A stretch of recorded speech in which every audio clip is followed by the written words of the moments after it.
quien tuvieron la capacitación el viernes de la semana pasada. Recuerden que la doctora Brepe es la directora de la Red General de Servicios. Así que bueno, ella nos acompaña hoy. Les cuento con qué vamos a continuar hoy, que yo les había comentado el viernes que íbamos a hacer como un cambio en el programa. Yo les mandé esa modificación.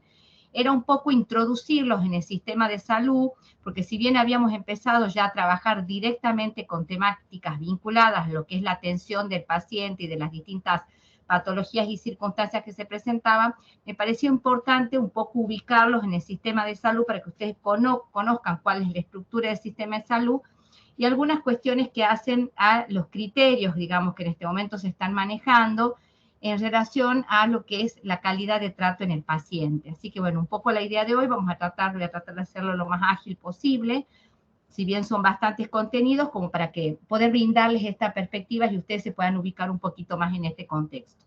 Voy a empezar a presentar.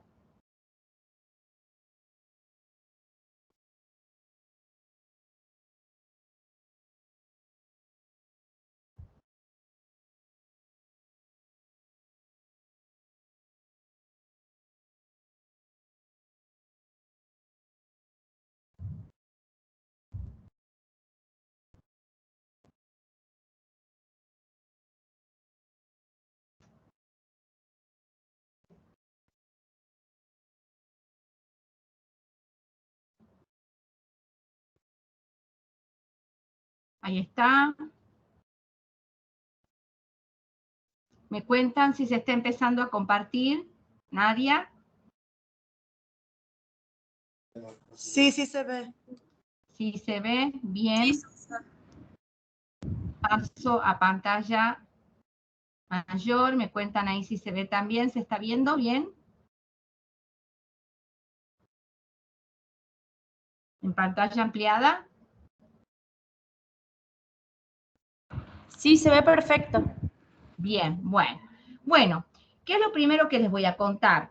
Es primero contarles, antes de empezar, que hay un criterio fundamental en el concepto de lo que es atención al usuario dentro de lo que es el sistema de salud y en general en lo que son sistemas públicos de salud, si bien debiera ser una característica propia de todos los sistemas de salud, tanto públicos como privados.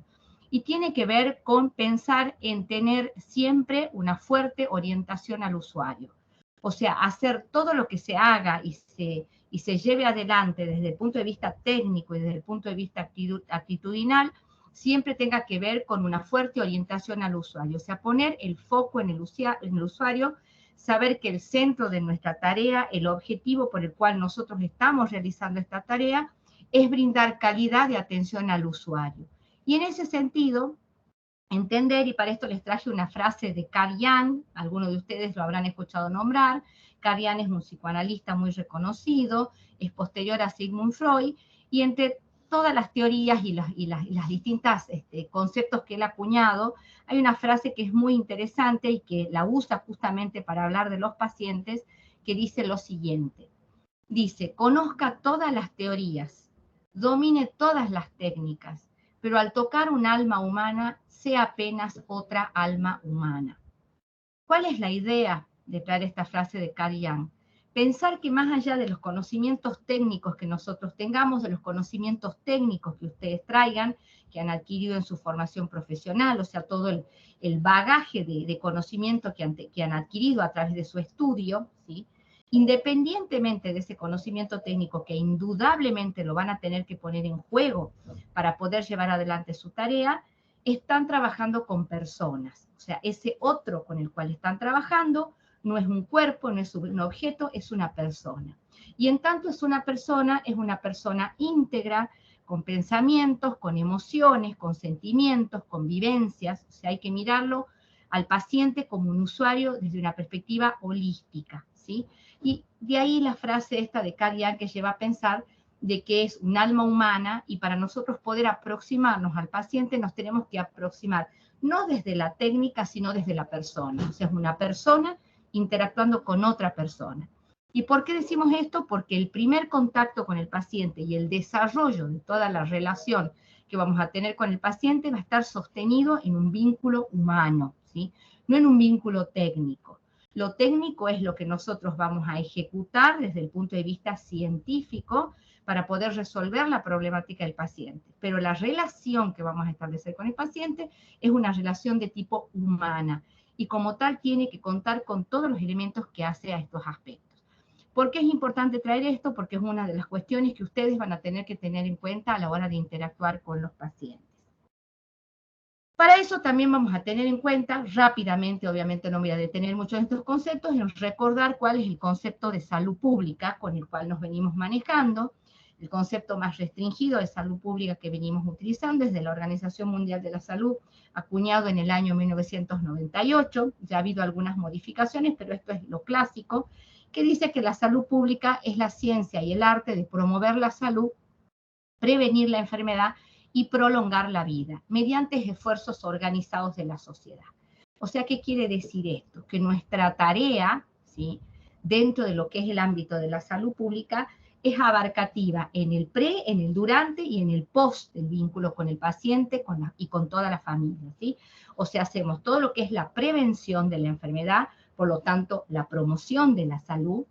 Hacemos la atención del paciente cuando el paciente se lo cure, se busca resolver su problemática, y hacemos el post, o sea, hacemos el seguimiento de ese paciente para que ese paciente vuelva, ¿no es cierto?, a incorporarse a la sociedad y tenga una buena calidad de vida y pueda desarrollar una vida dentro de los márgenes de la normalidad y, como dice la definición, prolongar la vida, o sea, tener una vida lo más larga posible en calidad, ¿no es cierto?, y en una vivencia de una experiencia sana. O sea que tenemos bajo nuestra responsabilidad pensar y apuntar a estos aspectos. Ahora, bien, ciertamente la salud pública como tal también hay que entenderla dentro de lo que el contexto a nosotros, lo que el contexto nos lleva a pensar la salud desde esa perspectiva. Y en ese sentido es importante recordar que en el año 1999, o sea, posterior a esta definición que se acuñó y se quedó como vigente para todo el mundo, aparece, ¿no es cierto?, una disposición en un encuentro en la OPS, que es la Organización Panamericana de la Salud, donde se toman todos los elementos que se definen en la Organización Mundial de la Salud y se adecúan de alguna manera a la realidad de lo que viene a ser el entorno americano, que indudablemente es diferente al europeo. Surge en este contexto, ¿sí?, y en colaboración con los Centros para el Control y Prevención de Enfermedades y el Centro Latinoamericano de Investigación de Salud, que es el famoso CLAIS, que lo deben haber escuchado, lo que se conoce como la Iniciativa Salud Pública en las Américas. ¿Qué implica? ¿Por qué reconocer esto y tenerlo, que ustedes lo tengan en cuenta, la iniciativa esta? Porque esta iniciativa lo que hace es pararse y decir, bueno, ¿qué es lo que las Américas necesitan en salud? ¿Y cuáles van a ser los objetivos fundamentales que vamos a tener de aquí en adelante, que deben tener los estados americanos, o sea, los estados de todos los países americanos, como objetivos esenciales que cumplir vinculados a la salud pública? Y de ahí surgen lo que se conocen como las funciones esenciales de la salud pública, que se establecen 11 funciones esenciales y que se comprometen los países americanos a implementar acciones políticas, ¿no es cierto?, de Estado en salud, que permitan cumplir con esas funciones e ir creciendo, desarrollando y avanzando en la mejora, ¿no es cierto?, de todas las condiciones de la población en estos aspectos. Esas 11 funciones, yo no me voy a detener a leérselas, seguramente ustedes las conocen, han tenido salud pública en la universidad, pero es importante recordarlas, fundamentalmente porque siguen vigentes, ¿sí? O sea, por un lado, para bien, y por otro lado, para mal. ¿En qué sentido? En el sentido de que transcurridos, ¿cuántos años ya han transcurrido? Prácticamente casi 20 y pico de años de esta iniciativa, todavía los estados americanos siguen buscando cumplir con estas funciones, o sea que no han logrado desarrollarlas plenamente. Se avanzó muchísimo, pero indudablemente no se logró cumplir con todos los objetivos. Por lo tanto, siguen absolutamente vigentes. Y decimos para bien porque tenemos que seguir trabajando sobre estos aspectos. Y sin más considerar que justamente si ustedes revisan, ahora en un ratito lo vamos a pasar muy rápidamente, cuáles son las funciones que los distintos ministerios de salud tienen establecido en los distintos países americanos, y de ahí si nos ubicamos en Argentina también, y en las provincias también, van a ver que mayormente todas las funciones que se proponen como como acciones a llevar adelante, como responsabilidades propias de estos estados, tienen que ver con estas 11 funciones. O sea, ¿por qué se las presento? Porque para que ustedes interpreten que aquí en la Argentina, el Estado argentino y particularmente en Tucumán, tiene como una de sus responsabilidades fundamentales cumplir y tratar de alcanzar con estas 11 funciones esenciales en la salud que tienen que ver con un abarcativo de distintas acciones y distintas tareas a llevar adelante. ¿Qué más contarles respecto de lo que es importante recordar en salud, aparte de todo esto que estamos recordando? Recordar que el sistema de salud en la Argentina, mayormente en casi todo el mundo, pero aquí en la Argentina nos vamos a circunscribir y en Tucumán, funciona a través de un sistema de niveles de atención. ¿Qué implica hablar de niveles de atención? Estamos hablando de niveles de complejidad creciente en la atención y abarcativos a determinadas patologías que tienen que ver con la comunidad. Es un sistema que tiene un formato piramidal, como ustedes lo pueden ver en la imagen. ¿Por qué tiene un formato piramidal? Porque si vamos desde el menor nivel de complejidad hasta el mayor nivel de complejidad, vamos en una situación decreciente en cantidad de problemáticas que se presentan en la comunidad y que hay que resolver. O sea, dicho de otra manera, en el primer nivel de atención, que en el primer nivel de atención estamos hablando de aquel nivel en el cual hay un contacto, es el primer contacto que tiene el usuario de salud con los sistemas de salud, es donde encontramos los CAPS, las postas, los SICs, y todos estos efectores de salud que ya los vamos a conocer también. En este primer nivel de atención, donde el usuario tiene el primer contacto con el sistema de salud, abarca aproximadamente, llega, es muy territorial y muy distribuido en formato de red, pero podemos decir que en este nivel se dan el 80% de las consultas de las problemáticas vinculadas a la salud. O sea, que de la mayoría de las problemáticas que presenta la población, el 80% son de baja complejidad, ¿sí? Y puedan y deberían resolverse en el primer nivel de atención. Por eso decimos que ahí es donde está el mayor volumen de atención de pacientes. Si seguimos subiendo los niveles de atención, pasamos a un segundo nivel de atención, donde vamos reduciendo el espectro de la cantidad de personas que necesitan recurrir a este nivel. Es un nivel de una complejidad mediana, si estamos hablando de las policlínicas, estamos hablando de los hospitales departamentales de segundo nivel, donde ya se requiere la problemática que presentan los pacientes requieren de una mayor complejidad, como por ejemplo el acceso a estudios complementarios o una internación abreviada, ambulatoria, por algún tipo de patología que pueda resolverse en ese nivel. Y decimos que aproximadamente el 15% de la demanda poblacional se encuentra en ese nivel. Y por último tenemos el tercer nivel de complejidad, que es el más chiquito, ¿sí?, donde decimos que hay aproximadamente un 5% de la problemática poblacional corresponde a un tercer nivel de atención. Estamos hablando de la máxima complejidad de servicios en salud, estamos hablando de los hospitales, los que conocemos como hospitales de tercer nivel, donde ya estamos hablando de internaciones, de criterios de internación, estamos hablando de presencia de todas las especialidades, de estudios complementarios de alta complejidad, estamos hablando de intervenciones quirúrgicas, estamos hablando de la presencia de terapias intensivas, o sea, estamos hablando de un nivel en el cual, por la problemática que tiene el paciente, requiere una atención mucho más compleja, de especialista, ¿no es cierto?, y de recursos tecnológicos de mayor nivel que el que puede tener en los otros niveles de atención. Entonces, recordar que el sistema de salud funciona de esta manera y que de esta forma está organizado también el sistema de salud para poder dar respuesta a la población y a las distintas demandas que se presentan.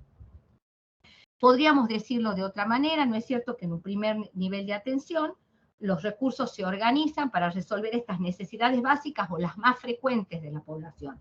Cuando decimos los recursos, estamos hablando de los recursos, las estructuras, las infraestructuras, estamos hablando de los recursos físicos, recursos tecnológicos y también de los recursos humanos.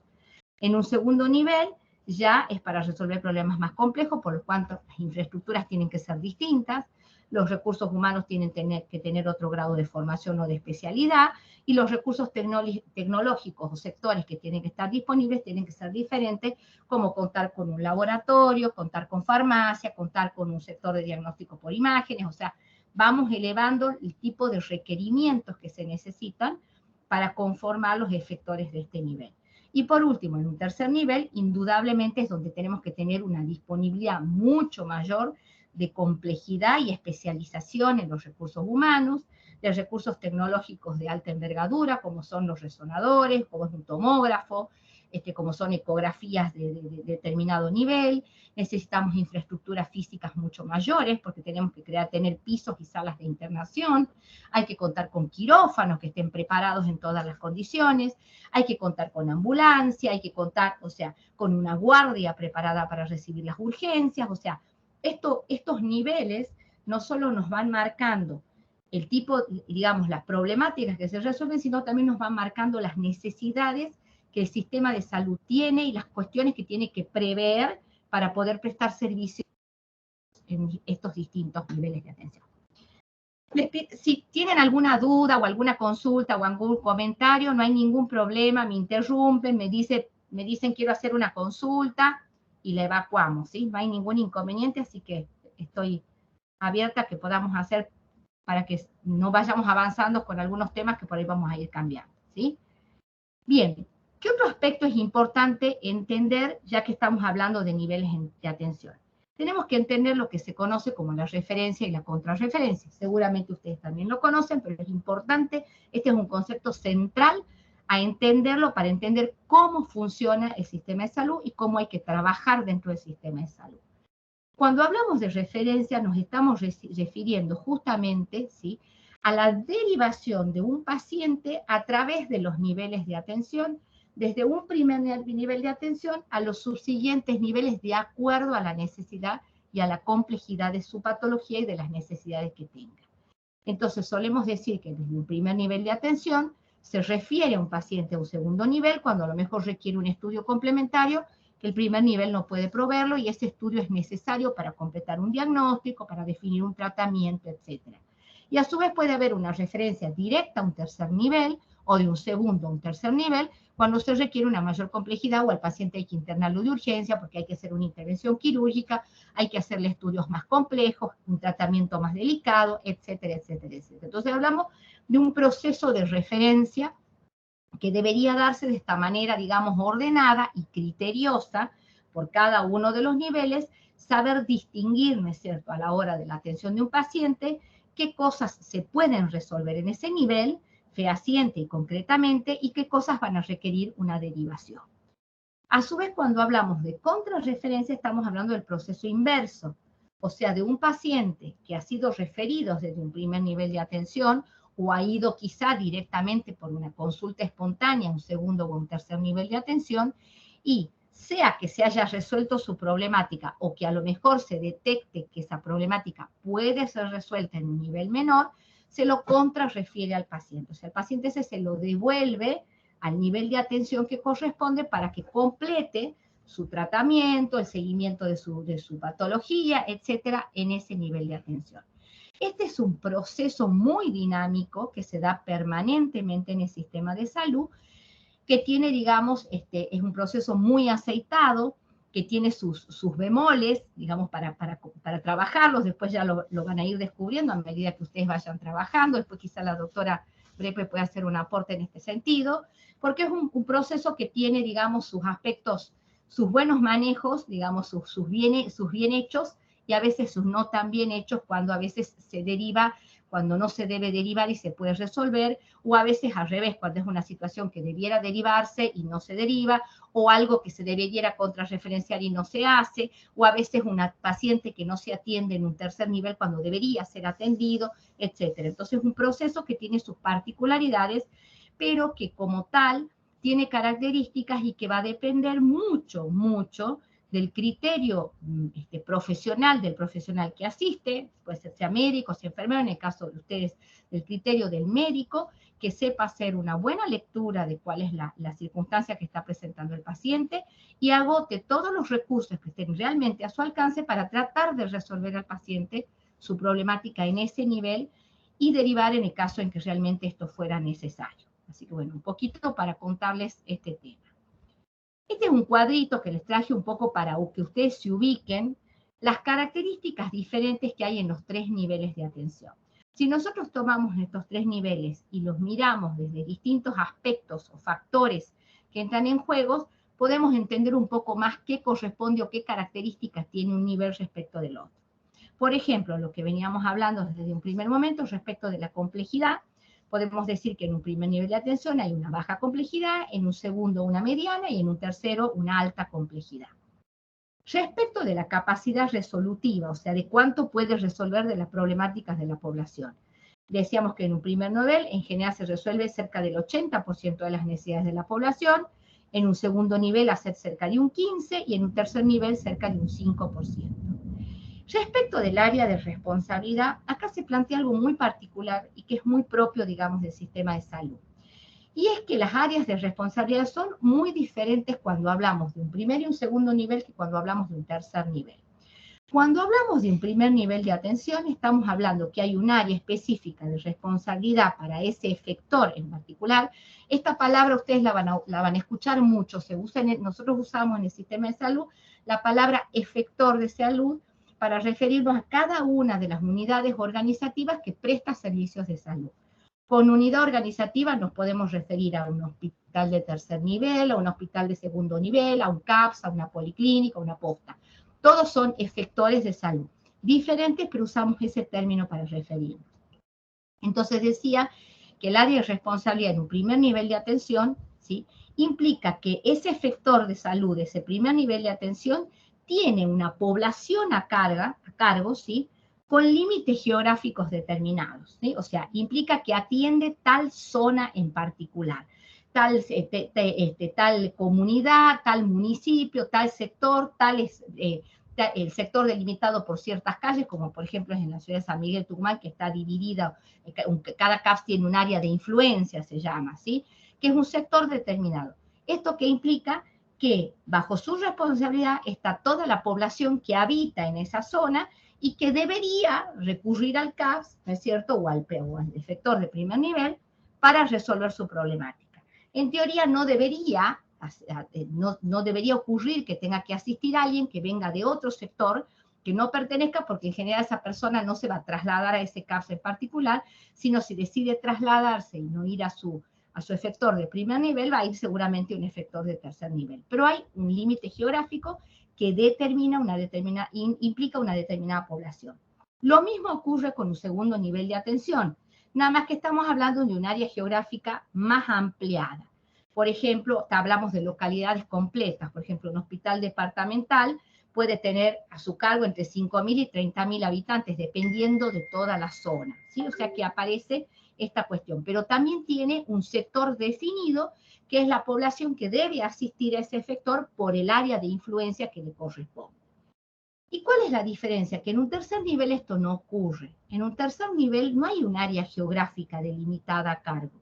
El tercer nivel tiene, en teoría, que referir a los pacientes, a los pacientes que vienen referidos de un primer o segundo nivel de cualquier sector geográfico de la provincia e inclusive de otras provincias. Como ustedes sabrán, aquí en Tucumán se atienden en los hospitales, la salud pública tiene como característica el asistir espontáneamente a cualquier persona que así lo solicite, o sea que puedes recibir a una persona que en realidad venga de cualquier parte del país, pero en general decimos de provincias aledañas. Entonces, debería recibir a todos los que vengan referidos del primer y segundo nivel y a cualquier persona que venga espontáneamente a solicitar la atención. O sea que no tiene un área determinada, es cualquier miembro de la población que por su particularidad y su demanda de salud requiera la atención de un tercer nivel de atención. Normalmente, ¿qué es lo que ocurre acá? Al no tener esa delimitación tan clara, hay mucha consulta espontánea. O sea, hay muchas personas que van directamente, obvían el primer y el segundo nivel y van directamente al hospital de tercer nivel a ser atendidos allí. Bueno, no se les puede decir que no, se los atiende, se los ve. ¿Y qué es lo que se trata de hacer? Si se ve que la complejidad es baja, se lo contrarrefiere para que vaya al CAPS que le corresponde. Se resuelve mínimamente la urgencia si la tuviera y se trata de contrarreferirlo al CAPS o al efector de primer nivel para que reciba la atención. Pero suele ocurrir este tipo de cosas.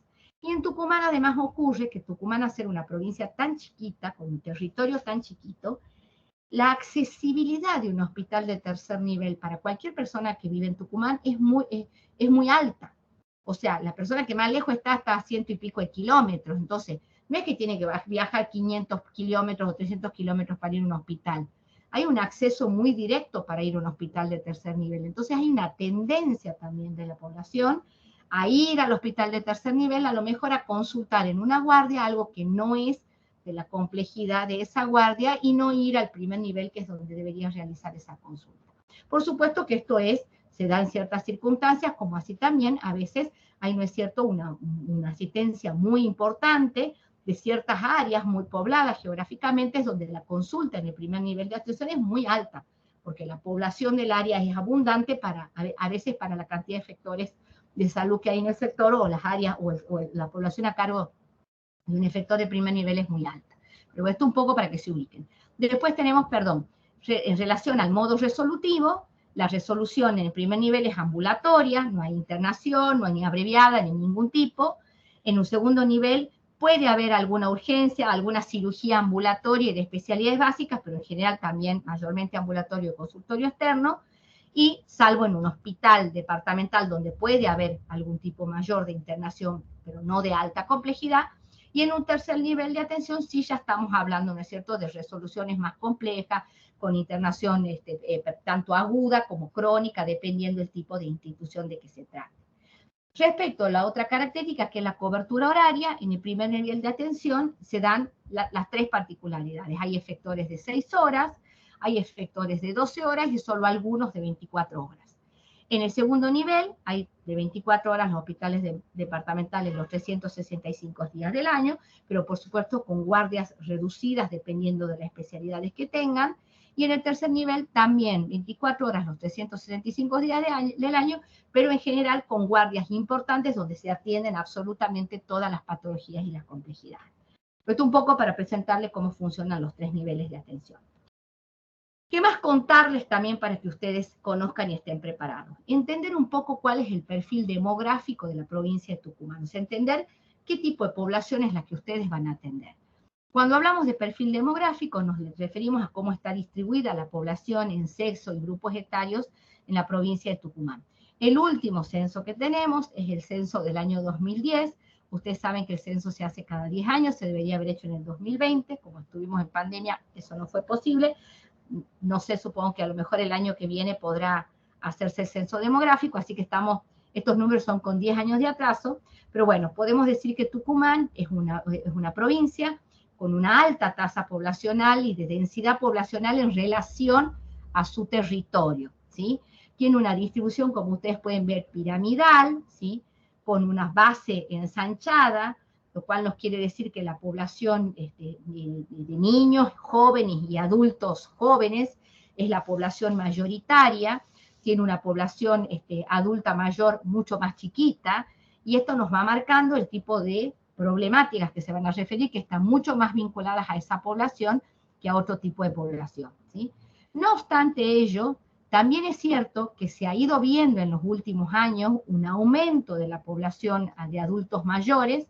En la provincia de Tucumán ha ido creciendo, porque bueno, la población ha ido envejeciendo y además, bueno, con todas las nuevas tecnologías, todos los nuevos descubrimientos científicos y todo el avance que hay, obviamente se ha ido prolongando también la expectativa de vida, por lo tanto, va aumentando un poco más la población de adulto mayor, que si bien no es significativa en relación al otro tipo de población, sí tiene su impronta aquí en Tucumán. ¿Qué podemos decir a su vez del perfil epidemiológico de Tucumán? Con perfil epidemiológico nos referimos al tipo de patologías que mayormente se dan en el sistema de salud en Tucumán.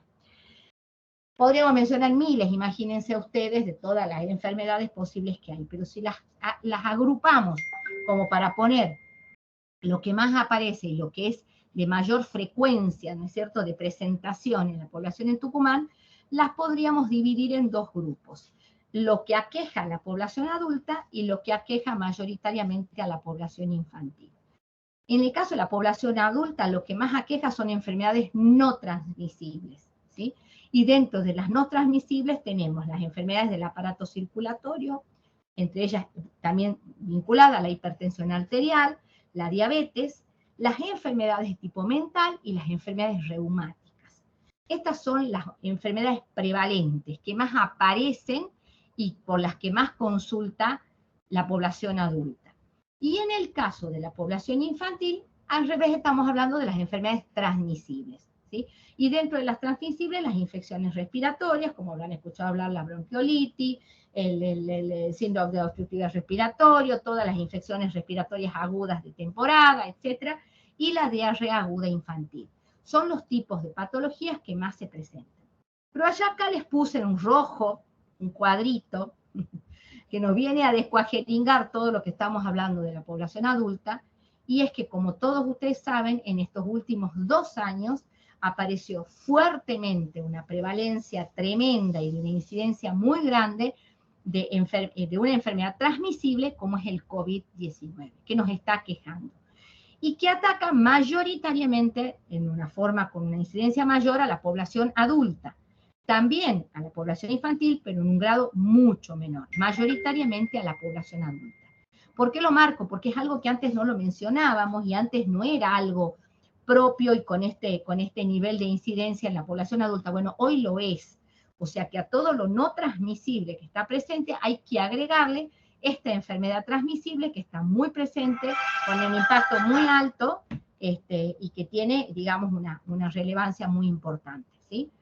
Bien, ¿qué más podemos decir del perfil epidemiológico de Tucumán? Algo muy grave, triste e increíble que ocurre en nuestra provincia, ocurre en muchas provincias en la Argentina porque es una problemática importante, pero acá en Tucumán es central, que es todo lo que tiene que ver con la accidentología. Tucumán tiene una tasa altísima de accidentología, estamos hablando de accidentes de tránsito, accidentes viales, no estamos hablando de accidentes vinculados a la seguridad laboral, por ejemplo, que también ocurren, pero mayoritariamente accidentes de tránsito. Aproximadamente prepandemia, por supuesto, donde podíamos tener este tipo de estadísticas y donde había un volumen importante, el 40% de las consultas de emergencias que se hacían en el Hospital Padilla eran por accidentología vial. ¿Sí? Y estamos hablando de un impacto importantísimo para el sistema de salud, porque estamos hablando de que esto tiene incidencia en las internaciones, en las cirugías, en la rehabilitación, impacto en un montón de sentidos y con un uso del sistema de salud, de los recursos de salud, muy importante. Pero es algo también a tenerlo en cuenta porque es algo que se va a presentar y que está lamentablemente presente, a pesar de todo lo que se viene haciendo para tratar de modificarlo. ¿Qué otro aspecto importante a destacarles y a recordarles? Recordar los derechos del paciente. ¿Sí? Me ha parecido importante traérselos para refrescarlos y que los tengan ahí, ya que estamos hablando de esta fuerte orientación que hay que tener al usuario, y recordar que por la ley 26.529 de Salud Pública, promulgada el 19 de noviembre de 2009, se establecen cuáles son los derechos del paciente. Y en este sentido, los derechos del paciente son derechos inalienables, que el paciente no puede no reclamar, que nosotros como personal de salud tenemos que tenerlo en cuenta en cada una de las interacciones que tenemos con nuestros pacientes, con nuestros usuarios, tenemos que tener en cuenta que el paciente cuenta con estos derechos. Yo se los menciono rápidamente, ustedes también ya todos los deben conocer, pero es para recordar. Derecho a la asistencia significa que a nadie le podemos negar asistencia. A nadie le podemos negar asistencia. Podemos derivarlo y buscar soluciones en otros centros si nosotros no podemos resolver, pero de ninguna manera negarnos a atenderlo, ¿sí? Derecho a un trato digno y respetuoso, absolutamente. Derecho a la intimidad, ¿sí? A que ser atendido y tratado en un contexto de intimidad y no de exposición pública. Derecho a la confidencialidad de aquello que a él le ocurre como enfermedad, como circunstancia. Derecho a la autonomía de la voluntad, o sea, al poder que tiene el paciente de decidir sobre sí, sobre lo que quiere recibir, sobre lo que quiere hacer, sobre el tratamiento que quiere que se le aplique y sobre las distintas situaciones de salud. Esto también hay que respetarlo. Y derecho a la información sanitaria y documentación clínica, o sea, conocer y saber qué es lo que le ocurre, qué es lo que le pasa, cuáles son las intervenciones que se le van a llevar adelante, cuál es el estado de su salud, cuál es su pronóstico, ¿no es cierto? Y eventualmente, en algunas circunstancias, cuando fuera requerido y necesario, poder disponer de la documentación clínica. Entonces, estos aspectos un poco para recordárselos, que tienen que estar presentes y que no nos tenemos que olvidar de considerarlos a la hora de atender a los pacientes. Bien, hasta acá recordarles todos estos aspectos que tenían que ver con la salud pública, con cómo funciona el sistema de salud, los niveles de atención, las distintas complejidades, los derechos del paciente, cosas que estoy segura que ustedes ya las conocían, pero que vale la pena recordarlas para que ustedes se ubiquen cómo trabajamos. ¿Qué contarles ahora? Un poco cómo está estructurado el sistema público de salud, el sistema provincial de salud en Tucumán, o que nosotros lo ubicamos también como el Ministerio de Salud Pública de Tucumán.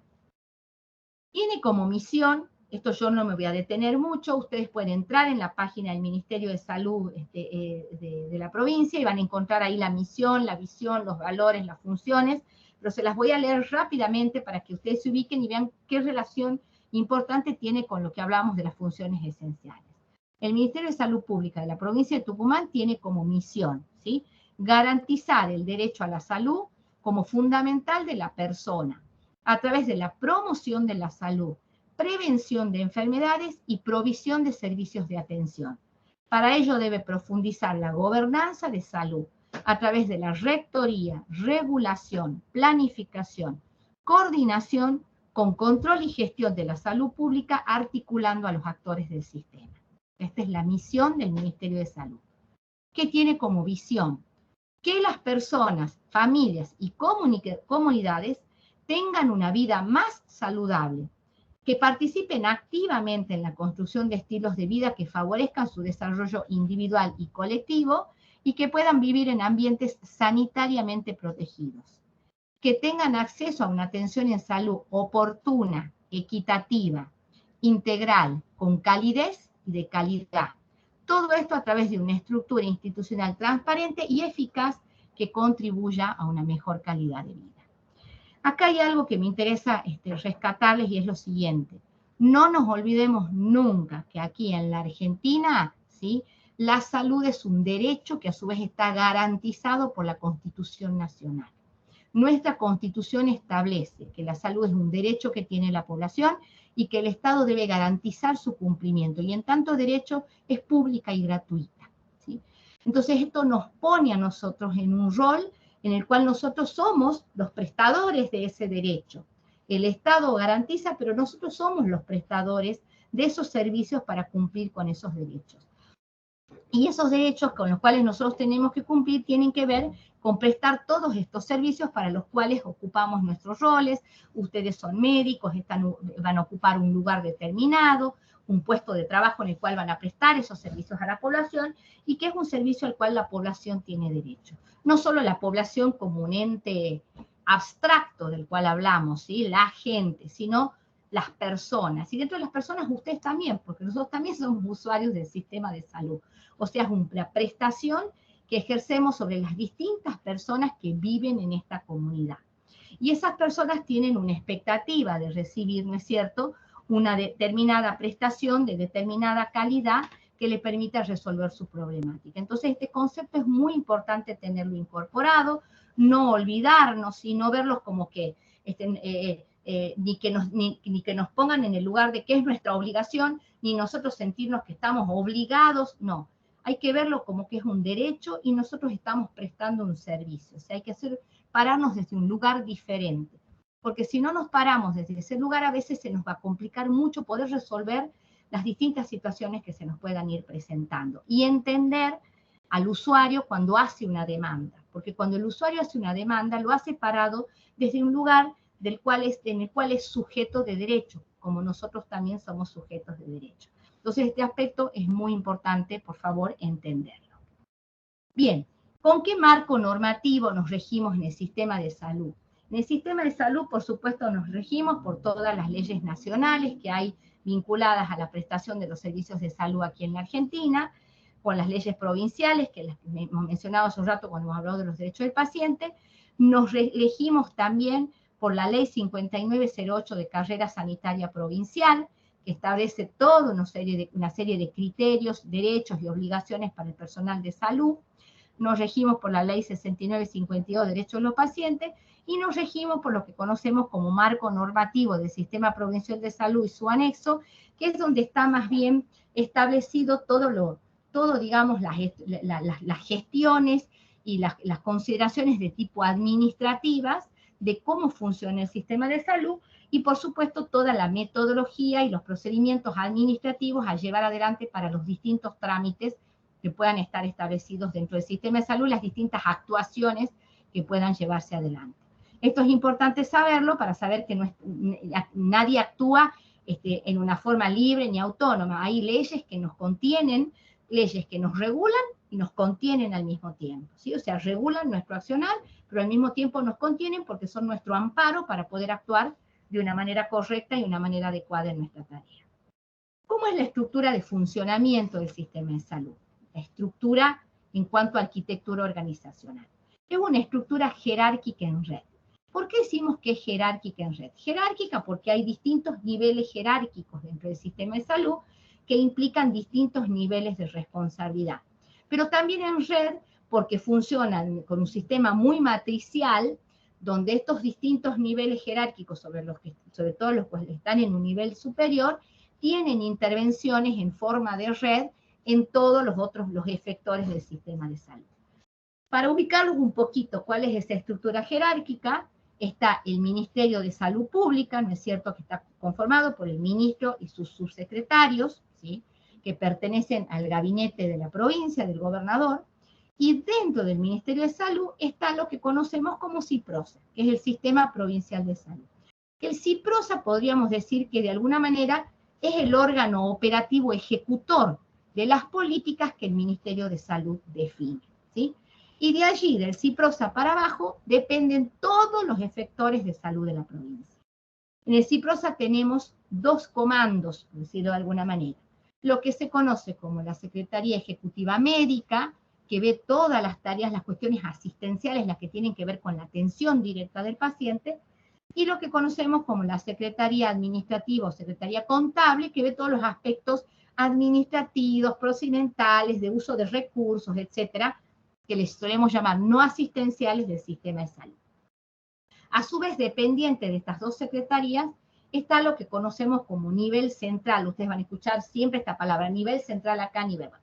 En nivel central están toda una serie de direcciones generales y direcciones solamente, con distintas entidades y con distintos tipos de funciones a cargo que tienen que ver con áreas puntuales de gestión, que son las que normativizan, regulan esas áreas de gestión y bajan funcionalmente, ¿no es cierto?, las líneas para todos los efectores de salud. De ahí tenemos los hospitales de tercer nivel, ya son efectores directos de salud, o sea, ahí empiezan los efectores directos, la prestación directa de salud. Hospitales de tercer nivel, hospitales de segundo nivel, y lo que conocemos como la red general de servicios, dentro de la cual también están los hospitales de segundo nivel, ya vamos a ver esa complejidad, donde encontramos todo lo que son los efectores de primero y segundo nivel, las áreas programáticas, las áreas operativas, también hospitales de segundo nivel, policlínicas, CAP, SICS y postas. Un poquito para mostrárselo. Yo no me voy a detener a leerles todos los nombres, esto a ustedes les va a quedar después como material y esto queda grabado, así que después lo pueden ver. Pero es como para que conozcan básicamente el organigrama, para que se ubiquen, está el ministerio, saben que el ministro actual es el doctor Luis Medina Ruiz, con sus subsecretarios y sectores administrativos que dependen de él, los dos secretarios ejecutivos, el secretario ejecutivo médico, el doctor Miguel Ferrer Contreras, y el secretario ejecutivo administrativo contable, contador José Gandú.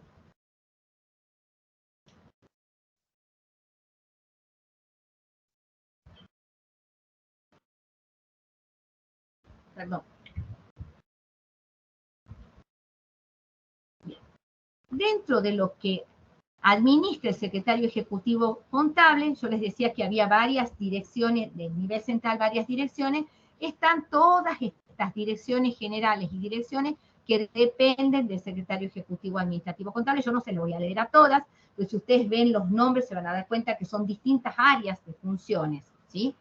Después tenemos, dependiendo del secretario ejecutivo médico, otras direcciones generales que también tienen funciones específicas a cargo. Y por último tenemos los efectores directos que dependen del secretario ejecutivo médico, donde tenemos los hospitales de tercer nivel, que son los que ustedes ven acá, el Hospital Centro de Salud, el Hospital Padilla, el Hospital Avellaneda, el Hospital Eva Perón, el Hospital Niño Jesús, el Hospital Néstor Kirchner, el Instituto de Maternidad, el Hospital de Concepción, el Hospital de Monteros, el Hospital del Carmen, el Hospital Obarrio y el Centro de Rehabilitación Las Moritas. Un detalle que me parece importante, aprovecho la oportunidad para marcárselos. Cuando hablamos de hospitales, en realidad hay relación entre nivel, primero, segundo, tercer nivel, pero también hay relación en relación al tipo de complejidad. Ustedes saben que uno puede tener un hospital de tercer nivel, pero con distintos grados de complejidad. Y por otro lado, existen también las diferencias entre hospitales polivalentes y hospitales monovalentes, ¿sí? Puntualmente, el Hospital Centro de Salud, el Hospital Padilla, el Hospital Avellaneda, el Hospital Eva Perón, el Hospital de Concepción y el Hospital Montero son hospitales polivalentes, ¿sí? O sea que se atienden distintos tipos de patologías, distintos grupos etarios, o sea, tienen una amplitud para un espectro muy amplio de problemáticas. Mientras que el Hospital de Niños, el Instituto de Maternidad, el Hospital del Carmen y el Hospital Obarrio son monovalentes, o sea, tienen una patología o un grupo etario en particular. Claramente el Hospital de Niños atiende niños, solamente en la parte pediátrica. Maternidad, mujeres, solamente mujeres, en cuestiones ginecológicas y obstétricas, obviamente para todo lo que es maternidad. El Hospital del Carmen, todo lo que tiene que ver con salud mental en grupo femenino, y el Hospital de Barrio, salud mental en grupo masculino, ¿sí? Entonces, esto un poquito para que ustedes marquen la diferencia. Respecto del Hospital Néstor Kirchner, es un hospital muy particular, destinado a lo que es cirugía mayor ambulatoria, o sea, también tiene podríamos decir que tiene una circunscripción a ciertos ámbitos que lo hace que tengan estas particularidades. Esto un poquito para que ustedes tengan esta idea. Y por último tenemos lo que conocemos como la Red General de Servicios, que acá dice Dirección General de la Red General de Servicios. ¿Qué es la red de servicios? Y me interesa detenerme acá para que lo comprendan bien, porque es algo que no se lo ve muy claramente a veces. Para lo que es el primer y el segundo nivel de atención, la provincia se la ha dividido en zonas geográficas y se la ha dividido en 4 grandes áreas geográficas. Esas áreas geográficas comprende varios departamentos, ¿no es cierto? Se les ha llamado áreas programáticas. Entonces tenemos el área programática oeste, el área programática sur, el área programática este y el área programática centro. A su vez, como son grandes zonas geográficas, cada una de esas áreas programáticas está subdividida en áreas operativas, que son sectores más chicos y más restringidos, teniendo la programática oeste y la programática sur, 9 áreas operativas cada uno a cargo. La centro, 6 áreas operativas, y la este, 13 áreas operativas, que es la programática más grande, digamos, en extensión y de cantidad de operativas en la provincia, pero bueno, indudablemente la centro es la que concentra la mayor población, porque es el centro donde tenemos la mayor concentración geográfica poblacional en Tucumán. Entonces, vuelvo a repetirla. La provincia está dividida en grandes territorios, ¿sí? Que se llaman áreas programáticas. Dentro de esas áreas programáticas tenemos territorios más pequeños, que son áreas operativas. Y a su vez, cada área operativa tiene en su territorio hospitales de segundo nivel, policlínicas, CAPS, SICs, que son de gestión compartida, y en algunos casos postas. O sea, esto para que ustedes se vayan ubicando cómo está estructurado esto de esta manera. Podríamos decir que aproximadamente el 50% del sistema está estructurado en los hospitales de tercer nivel y el otro 50% en lo que conocemos como la Red General de Servicios. O sea que hay una distribución más o menos de esta naturaleza. Pero esto un poco para que ustedes se ubiquen, ya van a ir conociendo más en detalle. De acuerdo a la tarea que ustedes tienen asignada por ahora y cómo han sido distribuidos, ustedes están, algunos prestando servicios en los 2 niveles, en distintos niveles de atención. Están con la mayoría de sus horas en lo que es la red de servicios, porque están asignados a un hospital de segundo nivel, o a una policlínica, o a un hospital modular, pero están haciendo guardias, a veces complementando con guardias en el tercer nivel. O sea que van a tener la posibilidad de ver el funcionamiento en ambos niveles y las características diferenciales que tiene este funcionamiento. Bien, hasta acá llegamos con la presentación de lo que yo quería hacerles, de lo que es el sistema de salud, cómo funciona, cómo está estructurado. ¿Alguna duda, alguna pregunta hasta aquí?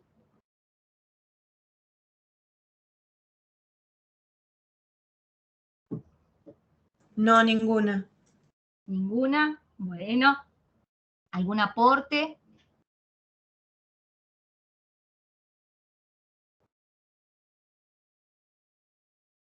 Bueno, ¿seguimos? Sí. Bueno. Bien, vamos a continuar ahora con qué. Contarles un poquito que el Ministerio de Salud de la provincia de Tucumán, como todos los ministerios, por supuesto, pero nosotros nos concentramos acá, elaboran, ¿sí?, por ciertos periodos lo que se conocen como planes estratégicos, ¿no es cierto? Bueno, el plan estratégico son las metas que se ponen a cumplir en un determinado plazo. Normalmente los planes estratégicos son de entre 4 y 8 años, que cada vez que hay una gestión nueva o que hay un cambio de gestión o inicia un nuevo periodo, se proponen cumplir determinados objetivos. Se llaman planes estratégicos o planes rectores también. En ese sentido, el Ministerio de la Provincia de Tucumán, con el último cambio que hubo de gestión en el año 2016, en su momento cuando ingresa la doctora Chala, que se vence un periodo e inicia un nuevo plan rector, se elabora un plan rector de 8 años, de 4 a 8 años, ¿no es cierto?, que tenía como planteadas ciertas estrategias a cumplir y a llevar adelante en la gestión ministerial, y sobre todo en el establecimiento de políticas públicas en salud, acompañada con estrategias, ¿no es cierto?, y aspectos concretos, operativos, acciones operativas concretas, que fueran en el sentido de cumplir con estos objetivos. Dentro del Plan Rector 2016-2024 que se planteó, había un elemento y un pilar fundamental que es lo que se conoce como calidad. O sea, un objetivo fundamental que tenía el Ministerio acá en la provincia de Tucumán era tratar de orientar todos los servicios en salud a una fuerte impronta en calidad, o sea, tratar de mejorar fuertemente la calidad de las prestaciones. O sea, Tucumán es una provincia y el sistema de salud de Tucumán es un sistema de salud muy fuerte, muy sólido, muy considerado en todo el país, que ha venido en todos estos últimos años, o sea, hace rato que viene con un muy buen nivel de desarrollo, cumpliendo sus objetivos, dando una muy buena prestación de salud, a pesar de las críticas que pueda haber, de los errores que se cometen, de la demanda, de las cosas que quedan por hacer y que la población puede reclamar, pero es un sistema muy sólido, muy organizado y que presta realmente un servicio bastante bueno, muy bueno y muy bien valorizado.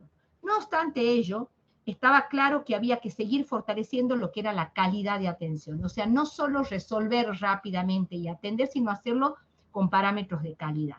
Entonces, dentro de ese contexto está este objetivo a cumplir, que se quiso y se quiere empapar, ¿no es cierto?, a todo el sistema de salud y a todos los prestadores, ¿no es cierto?, de salud dentro del sistema, de conceptos de calidad para entender qué implica tener calidad en la atención del paciente. Por eso yo se los voy a presentar brevemente porque es importante que ustedes lo tengan en cuenta en la labor que ustedes vayan a llevar adelante.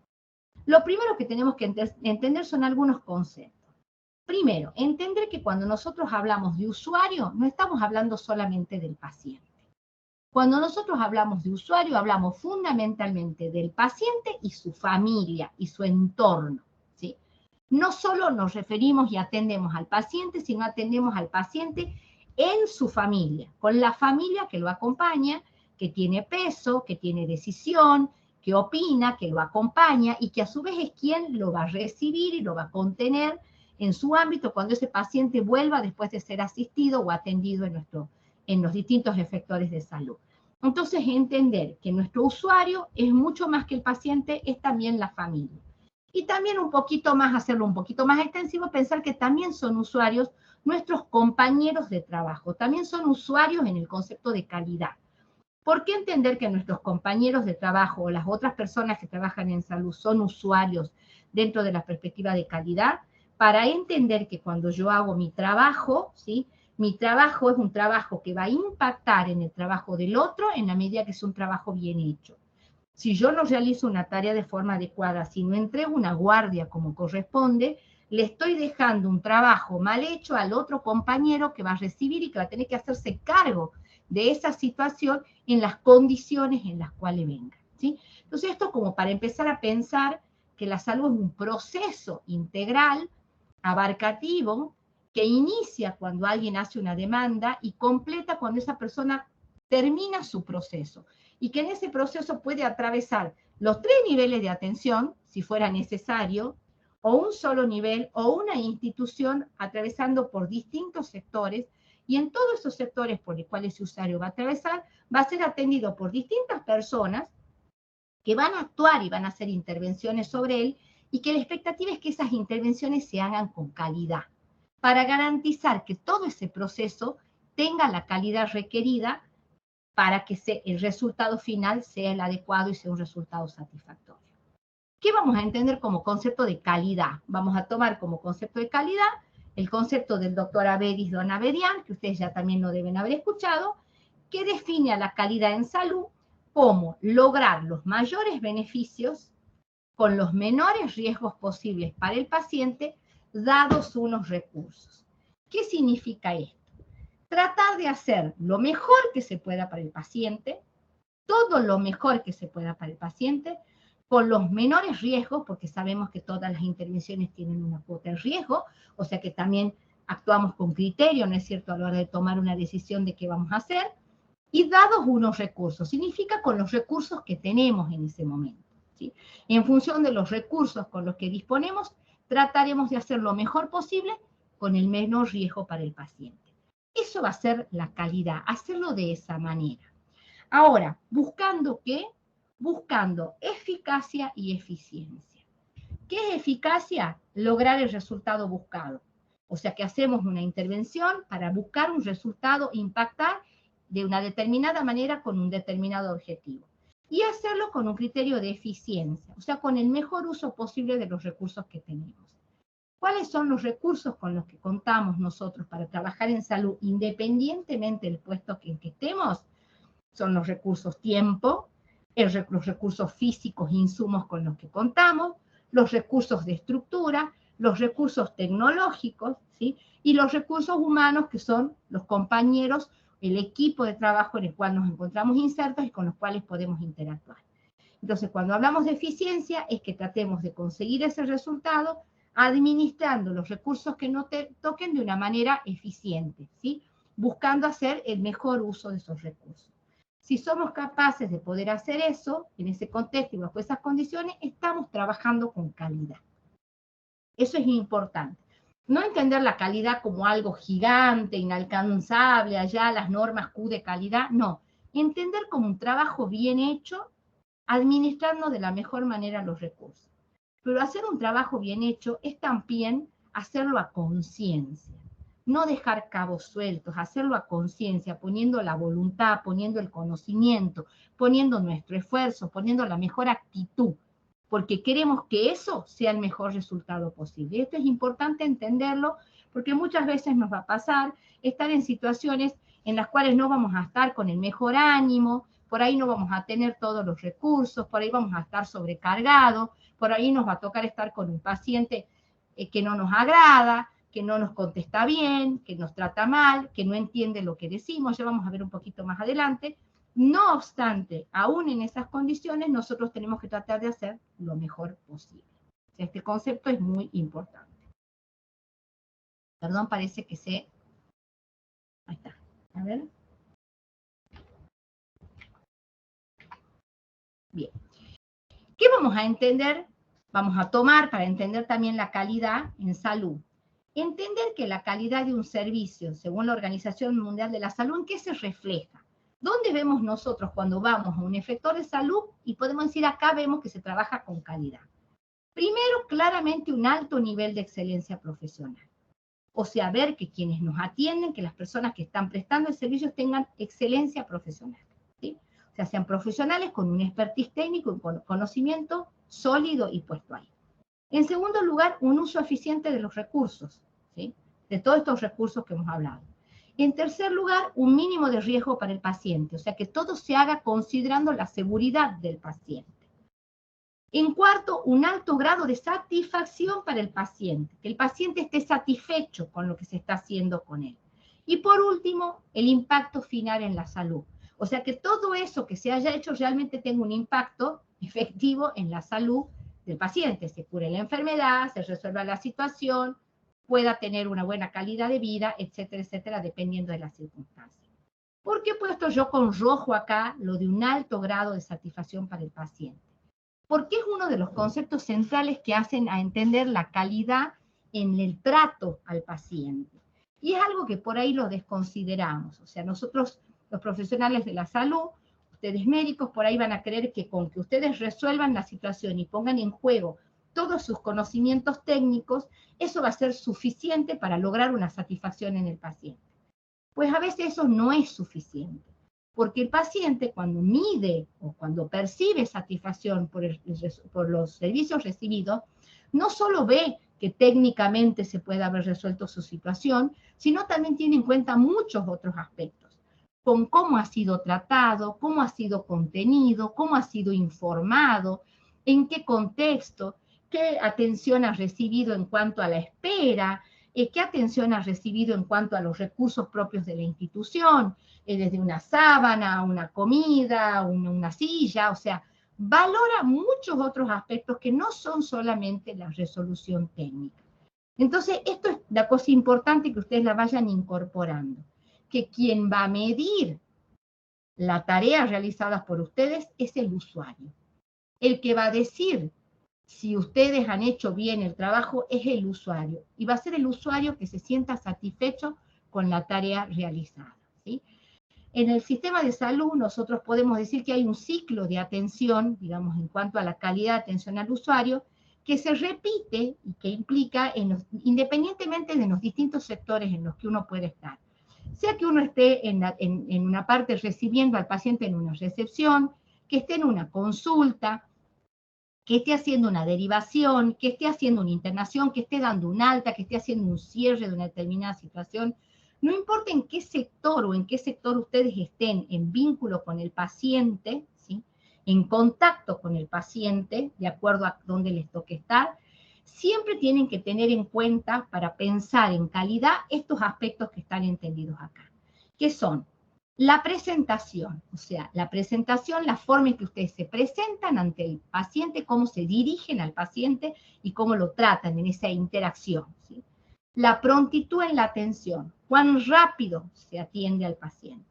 La cortesía, la amabilidad, el respeto, lo que llamamos trato humano o trato humanizado, que es increíble que tengamos que hablar de esto en esta época, de ponerle un nombre al trato humanizado. No debería haber trato humanizado. Se supone que todo trato debería ser humano y humanizado. Pero bueno, lo traemos porque las malas experiencias de los sistemas de salud nos han llevado a tener que tengamos que rescatarlo de esta manera. Entonces, la cortesía, la amabilidad, el respeto, el trato acá es fundamental.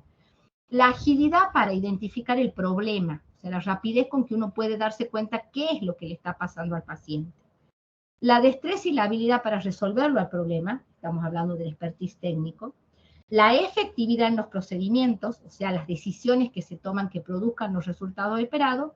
Y por último, una comunicación asertiva con el usuario y su familia, o sea, poder comunicarse de una manera adecuada con el usuario y su familia para que haya un buen entendimiento de todo lo que se está haciendo con el usuario. Entonces, estos aspectos son aspectos que ustedes tienen que tenerlos en cuenta cada vez que estén en contacto con el usuario y estén en contacto con el paciente. No olvidarse que todos estos aspectos van a hacer a la calidad de atención al usuario. ¿Por qué es importante pensar en que hay que brindar calidad y cuáles son las bases que nos dicen que hay que trabajar con calidad en las áreas de salud? Básicamente, motivos éticos, ¿sí? Porque éticamente nos hemos comprometido al tratar con personas y al asistir a personas a hacer lo mejor posible por ellas. Motivos de seguridad, porque está en juego la vida de las personas, y motivos básicos de eficiencia, porque tenemos que hacer lo que corresponda que tengamos que hacer en un puesto de trabajo. Estos motivos tienen que ser suficientes para que pensemos que hay que trabajar con calidad. La calidad, por otro lado, para cerrar con este tema, se mide desde dos lugares, ¿sí? Cuando hablamos de calidad y decimos cómo medimos la calidad tiene como dos perspectivas. Por un lado, lo que se llama la calidad demostrada, o sea, lo que uno realmente el servicio que uno presta y que puede comparar ese resultado obtenido con parámetros que existen de calidad, que nos dicen si estamos haciendo bien o mal las cosas, pero que no solamente se miden desde ese lugar, sino también se mide desde la calidad percibida, que es lo que yo les decía antes. O sea, lo que el usuario percibe según su experiencia y subjetividad del proceso que ha vivido en ese efector de salud, en esa atención que ha recibido. O sea, son las dos cosas. Medimos tanto comparándonos con los estándares que hay de calidad para saber si estamos haciendo bien, pero también medimos con cómo el usuario se siente. Entonces, estas dos cosas van de la mano y son cosas que nos van a permitir saber si nuestros procesos, nuestras tareas, nuestras gestiones, nuestros accionares son correctos y van en el camino correspondiente. Por último, también decirles que la calidad depende, esos resultados que nosotros vamos a obtener, esos resultados en calidad dependen básicamente de dos aspectos en los cuales podemos agrupar elementos. Por un lado, todo lo que tiene que ver con la estructura. Con estructura nos referimos a los recursos físicos, tecnológicos, a la infraestructura, al equipamiento, a los recursos humanos que haya, a la estructura organizacional, a las normas, a los procedimientos. Todo eso es estructura, ¿sí? Y por otro lado está el proceso. El proceso es la acción llevada a cabo, ¿sí? O sea, con proceso nos referimos a la acción que nosotros emprendemos, que ustedes emprenden ya haciendo aquello que saben hacer, atendiendo y asistiendo al paciente, usando los recursos, las estructuras, etc. Esas dos cosas pesan a la hora de la calidad. Sin embargo, y el resultado va a depender de todo lo que haya en estructura y todo lo que se haga en proceso y en acción. Ahora, los estudios nos dicen, y esto también lo ha dicho el doctor Avedis Donavedian, en general, que fíjense que el peso mayor de los resultados se lo lleva el proceso, no tanto la estructura. ¿Qué quiere decir esto? Que acá va a tener mucho más peso lo que ustedes hagan, lo que ustedes accionen, lo que ustedes resuelvan, lo que ustedes interactúen con el paciente, que realmente los recursos con los que se cuenten, ¿sí? Ojo, esto no quiere decir que si ustedes no tienen recursos, no tienen insumos para resolver, puedan resolver, y indudablemente van a estar condicionados para resolver. Pero pueden tener todos los recursos, todos los equipamientos, la mejor infraestructura, el mejor hospital, pero si no se hacen bien las cosas, no se acciona de la manera correcta, teniendo en cuenta todos estos aspectos que hemos hablado de la calidad del trato, de la resolución, de la agilidad, etcétera, etcétera, ese proceso puede no salir bien, aún con todos los recursos, y el impacto y el resultado ser negativo. Entonces hay que tener en cuenta que estos dos aspectos van a tener peso y que hay que considerarlos a la hora de pensar en el tema de la calidad. Una frasecita para cerrar el tema de la calidad y para que se les quede acá en la cabeza. Fíjense esta frase de dónde viene. No la dijo a un científico hace 5 días, la dijo Aristóteles hace 2000 años. Aristóteles, sabio griego, ¿sí? Filósofo griego, decía en ese momento: somos lo que hacemos día a día. De modo que la excelencia no es un acto, sino un hábito. ¿Qué significa esto? Que hay que construir todos los días. Que todos los días cuando hacemos tenemos que hacerlo de la mejor manera posible.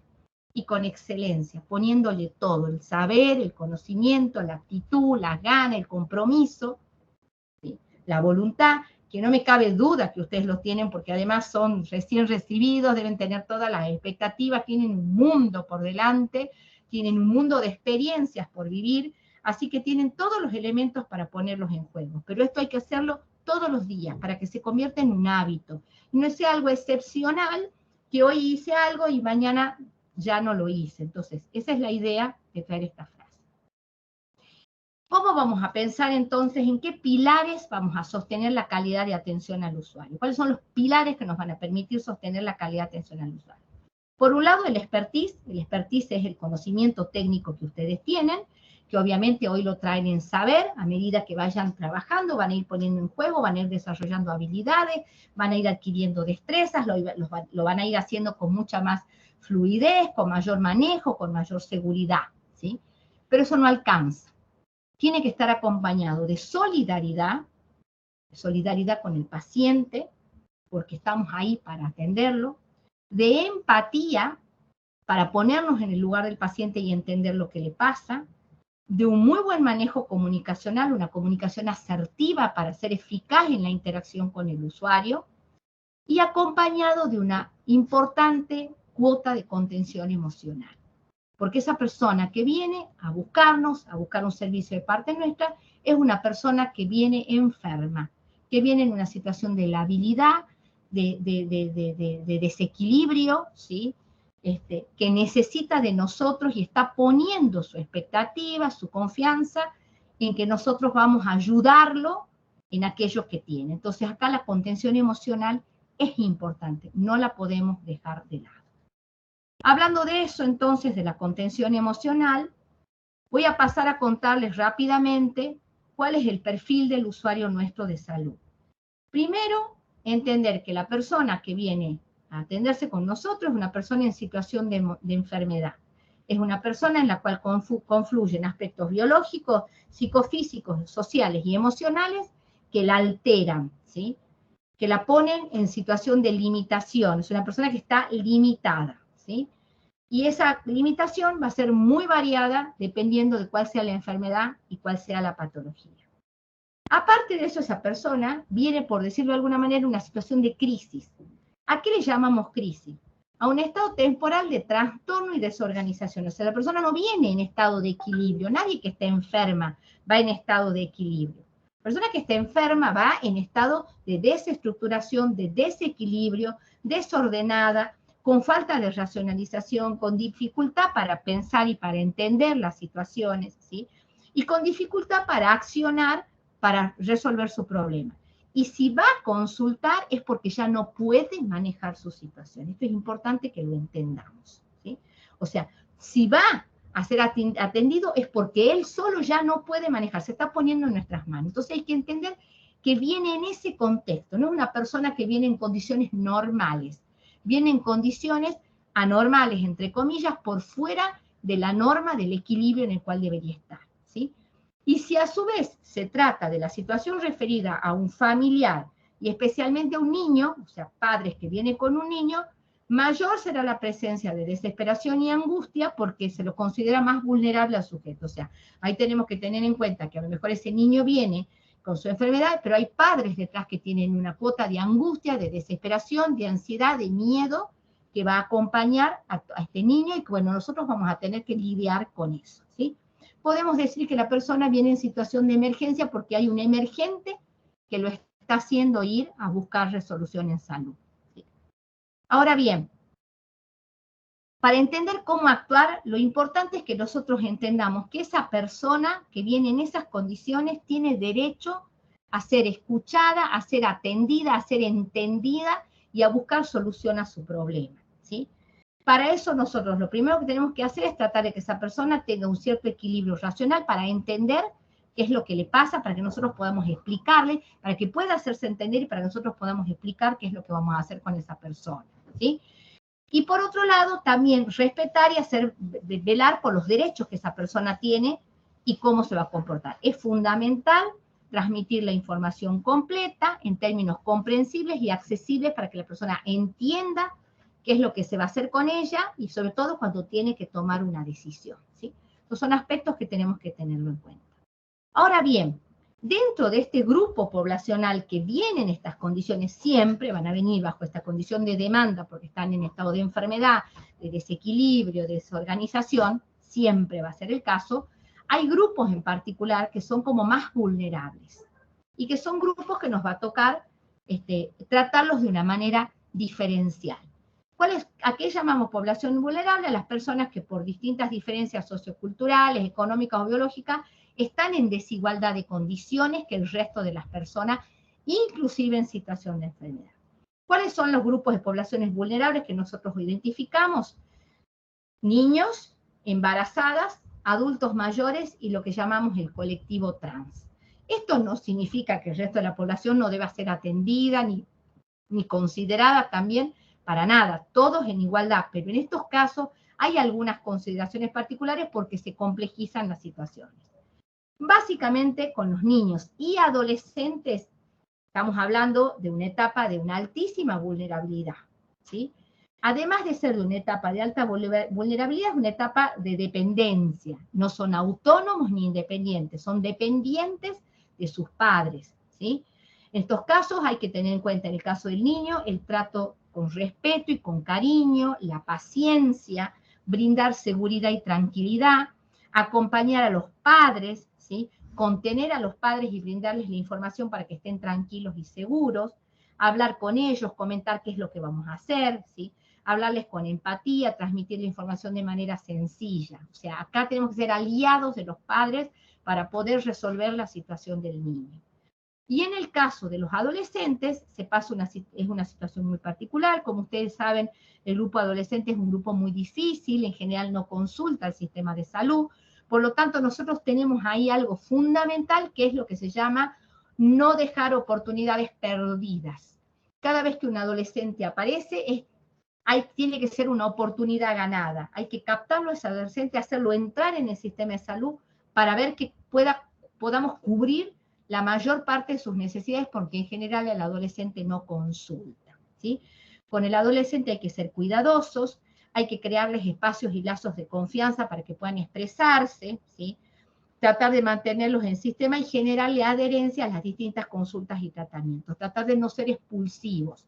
Tampoco ser avasallantes, porque si el adolescente se siente avasallado, se va. Entonces hay que buscar un punto de equilibrio muy importante para poder interactuar con el adolescente. Pero recordar siempre esto, es un grupo muy vulnerable, y más en épocas actuales, donde últimamente la tasa de abuso de sustancias, de suicidios, de abusos de violencia, de abusos sexuales, ha sido tremenda. Es un grupo con mucho impacto en este sentido y que a veces no calza en el sistema de salud claramente en distintos lugares, porque la línea que delimita si es un niño y es un adulto es muy leve. Entonces, tenemos que estar muy atentos con este grupo. El otro grupo vulnerable que tenemos es el de mujeres embarazadas. Hay que tener en cuenta que el embarazo en cualquier edad constituye un hecho biopsicosocial muy importante. Si bien el embarazo hay que entenderlo como una condición normal en la vida de una mujer, no es una patología ni muchísimo menos, sí hay que considerar que es un estado particular en la vida de una mujer donde hay muchos cambios somáticos, psicológicos, emocionales, etcétera, que la ponen en un estado de vulnerabilidad y de labilidad mayor. Por lo tanto, hay que tener un mayor cuidado con la mujer embarazada, un mayor espacio de contención y entendimiento, ¿sí? A eso le tenemos que sumar que en un contexto normal de un embarazo pasa esto y que tenemos que actuar de esta manera, pero por otro lado tenemos situaciones muy particulares y que les va a tocar vivir muchas, de mujeres embarazadas que a su vez no vienen en condiciones comunes y normales. Embarazadas adolescentes, embarazadas abusadas, ¿sí? Embarazadas que caen que vienen a la consulta con un estado de embarazo avanzado sin haber tenido controles previos, ¿sí? O sea, en condiciones muy particulares, embarazadas con adicciones, que nos van a hacer que las tengamos que tratar de una forma de mayor contención aún.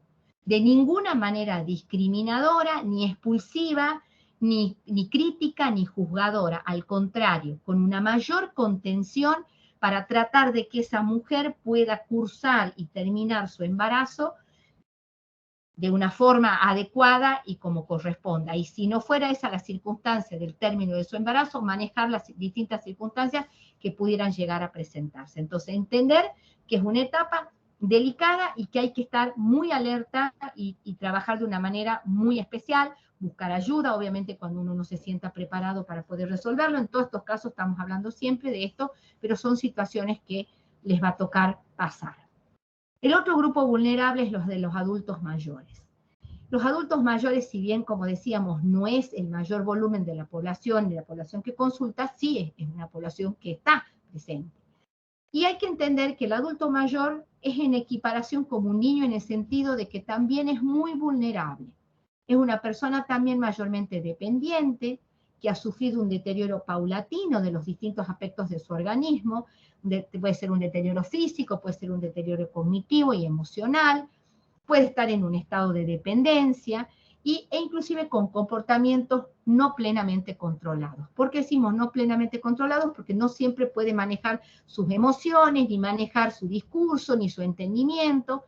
Entonces, una persona que probablemente haya perdido algo de autonomía, hay que ser muy paciente, estar muy cerca, escucharlo, crear un ambiente amigable, ¿sí?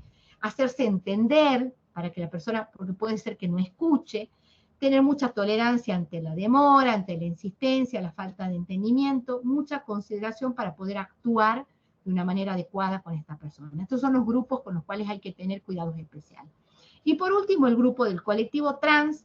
Como ustedes saben, el colectivo trans equivale a un conjunto muy amplio de personas con determinadas características y condiciones, ¿sí?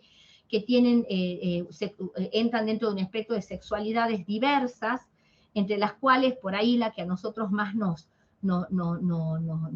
tiene que ver, digamos, con el sistema de salud que nos puede condicionar, son justamente aquellas personas que son transgénero o transexuales, que han hecho un cambio de su género, o que no son transgéneros ni transexuales, pero han hecho desde su expresión de género, tienen un género, una expresión de género diferente al género de origen, o sea, pueden ser de género masculino, pero con una expresión femenina, o sea, se visten como mujeres, o de género femenino con expresión masculina, lo que nos está diciendo de que su percepción de su identidad de género es diferente, no es coincidente con su género, y ahí también tenemos que ser muy cuidadosas, muy cuidadosos. Primero, porque tienen derechos como cualquier persona, a ser asistidos como cualquier persona en nuestro sistema de salud. En primer lugar eso. Y en segundo lugar, porque hay que ser cuidadosos en el trato y en la forma. Recordar que hay que tratarlos por el nombre con el que desean ser tratados, o sea, preguntar su nombre, con qué nombre y con el nombre que nos digan tratarlos, y utilizar los artículos y las palabras que correspondan al género con el cual la persona quiere ser tratada, y no con lo que a nosotros nos parezca o no se nos ocurra, ¿sí?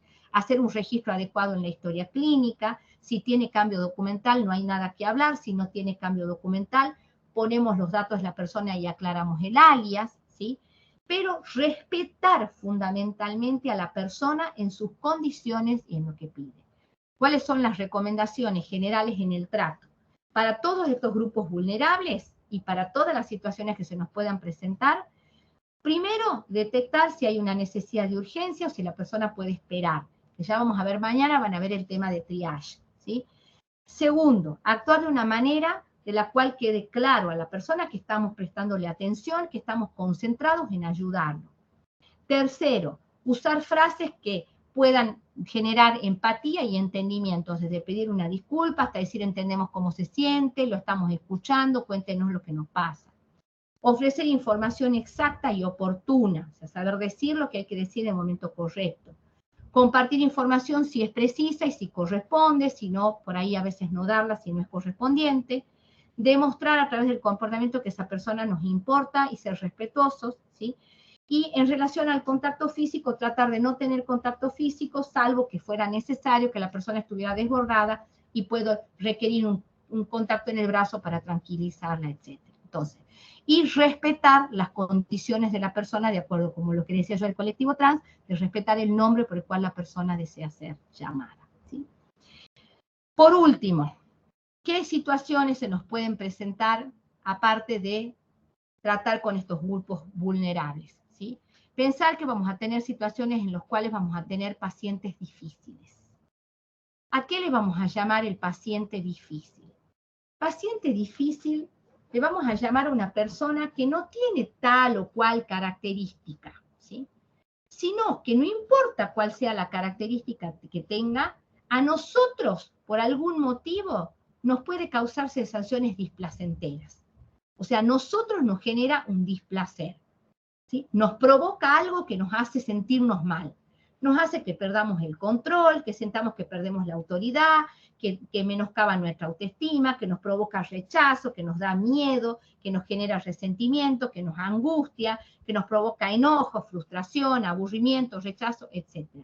Siempre que alguien, por su comportamiento, un paciente, nos provoque algo displacentero, se convierte para nosotros en un paciente difícil. No siempre el paciente difícil es el enojado, el agresivo, el irascible. No, puede ser una persona que por su condición, sus características, a nosotros en particular, nos provoque displacer. Eso significa que cada uno va a tener distintos tipos de pacientes que le puedan parecer difíciles. Entonces hay que saber reconocer qué pacientes son difíciles para nosotros. Y ante esos pacientes tenemos que tener una actitud de alerta. Estar alertas y saber que nos pueden provocar reacciones displacenteras y que esas reacciones displacenteras nos pueden llevar a que nosotros actuemos de una manera no adecuada, a que reaccionemos mal y perdamos el control de la situación. Todas las personas pueden ser agresivas en un momento y en una situación determinada, pero hay gente que conserva mayormente la calma y hay gente que por cualquier cosa se enoja, salta y se pelea. ¿Cuál es el recurso para nosotros? Mantener la calma. Nosotros no podemos perder el control. Nosotros tenemos que mantener siempre el control de la situación. Haga lo que haga el paciente y nos provoque lo que nos provoque. Pero para eso tenemos que saber qué es lo que nos provoca el paciente y cómo vamos a manejar esa situación con ese paciente en particular. ¿Qué paciente puede ser difícil? El agresivo o el violento, el desbordado emocional, el que está desbordado emocionalmente en llanto, en enojo, la persona en situación de consumo, la persona en una situación de descomposición psíquica, o sea, alguien que está alterado con pérdidas de su racionalidad, ¿sí? O sea, en general son esas características. O personas que por alguna condición física, puede ser una persona que esté sucia, o que tengamos algún prejuicio respecto de su condición social, o porque es una persona adicta, o es una mujer que viene pidiendo hacerse un aborto. O sea, fíjense en las situaciones que les estoy planteando. Puede haber condiciones o demandas particulares del paciente que a nosotros nos impacten y nos molesten y que no las podamos manejar. Bueno, esas condiciones nos van a poner en situaciones difíciles que vamos a tener que manejar. Dependiendo de cuáles sean las circunstancias, las reacciones que puede tener cada persona pueden ser muy diferentes, muy variables, muy desconcertantes, ¿sí? Esas personas pueden tener cambios en su estado de ánimo, de tristeza, abatimiento, irritabilidad, o sea, pueden reaccionar de maneras diferentes y pueden provocarnos a que nosotros también reaccionemos de manera diferente, ¿sí? En general, cuando nos encontramos en una situación con una alta carga emocional, pensemos que alguien que esté enfermo y en estado de emergencia puede tener una alta carga emocional, es complicado que esa persona no reaccione. Y si nosotros a su vez no estamos en calma emocional, también va a ser difícil que nosotros no reaccionemos. Entonces hay que tener cuidado, ¿sí? En general, las personas que no conservan la calma y son más bien irritables, suelen entrar en lo que se conoce como la curva de la ira. O sea, se empiezan a enojar, hacer una curva de la ira, llegan a hacer un pico y después caen. Bueno, hay que aprender a distinguir cuando una persona está entrando en una curva de la ira para no hacer intervenciones en ese momento, dejar que la persona se enoje, explote, etcétera, no tratar de razonar con alguien que no puede razonar y después recién entrar en la situación de intento de razonamiento. ¿Qué recomendaciones en el trato? Intentar ser comprensivos y entender el trasfondo del estado de ánimo, porque está así esa persona. Mantenernos en sintonía emocional, o sea, no dejar de estar atentos a lo que la persona hace y a lo que la persona dice y necesita para no corrernos de ahí. No intentar razonar con un paciente hostil, aceptar el derecho de que pueda enojarse y escuchar de una forma relajada, poner distancia emocional, que es el autocontrol emocional, evitar reaccionar para que nosotros podamos seguir manteniendo el control de la situación, transmitir la aceptación interior, o sea, que estamos atentos a lo que le pasa, ¿sí? Y una vez que se calma la persona y vemos que se puede calmar, recién ahí avanzar en la consulta o en la atención de su situación. Ante una dificultad en la comprensión o ante la dificultad de la persona de mantener el control, cuando la persona ya se zafa, buscamos ayuda, un compañero, alguien que venga y nos colabore, o una persona de seguridad si esa persona pasa a un estado de emoción violenta o de emoción o de reacción física, que son los menos. ¿Qué nos dicen las estadísticas en salud? Las estadísticas en salud nos dicen que la mayoría de los pacientes pueden estar alterados emocionalmente por su enfermedad, dolientes, nerviosos, angustiados, pero en general mantienen la racionalidad. Después otro grupo más pequeño sí se altera, se enoja, grita, se pone mal, se irrita, y ahí tenemos que manejar esa emocionalidad. Después tenemos un pequeño grupo que entra en la agresión verbal extrema, de decirnos cualquier cosa, y un mínimo es el que entra en la agresión física, o sea que puede atacarnos físicamente o romper algo, etc. No es el común de los pacientes, ¿sí? Entonces, para que sepamos que podemos tener esos efectos, pero que la mayoría de los pacientes lo máximo que hacen es enojarse, estar irritables, cuestionarnos, reclamarlos, y bueno, tenemos que poder manejar esas situaciones con un control emocional para permitir hacer esto, ¿sí? Esto cómo se hace, teniendo una conducta asertiva, defender lo justo y lo que corresponde en su momento cuando podamos hablar con el paciente, saber que decir que no a lo que no a lo que debamos decir que no sin herir ni ofender, poner los límites, controlar las emociones y reacciones, escuchar activamente al otro, buscar las soluciones necesarias de acuerdo a lo que el paciente demande, pero fundamentalmente primero esperar que el paciente baje en esa curva, en ese enojo, para recién ahí poder interactuar y recién en una segunda instancia poder avanzar en el trabajo con el paciente, ¿sí? Bien, ¿se acuerdan que habíamos dicho al principio que los pilares en los que íbamos a bajar la atención, la calidad de atención al usuario eran estos que habíamos mencionado? Bueno, a esto, ¿qué le tenemos que agregar? Para poder hacer todo esto que hemos visto hoy, o sea, interactuar con nuestros pacientes, resolver las distintas situaciones, trabajar con calidad, ser eficaces, ser eficientes, poder ser asertivos en nuestras decisiones, atenderlo rápidamente, poder escucharlo, resolver los conflictos que se pudieran presentar, etcétera. Hay ciertas competencias y recursos personales que son necesarios y que ustedes tienen, que seguramente los tienen, pero que tienen que preocuparse en desarrollarlos, pensarlos, en que son importantes que los tengan y en trabajarlos, cultivarlos, porque son los recursos y las competencias que les van a permitir hacer bien sus tareas.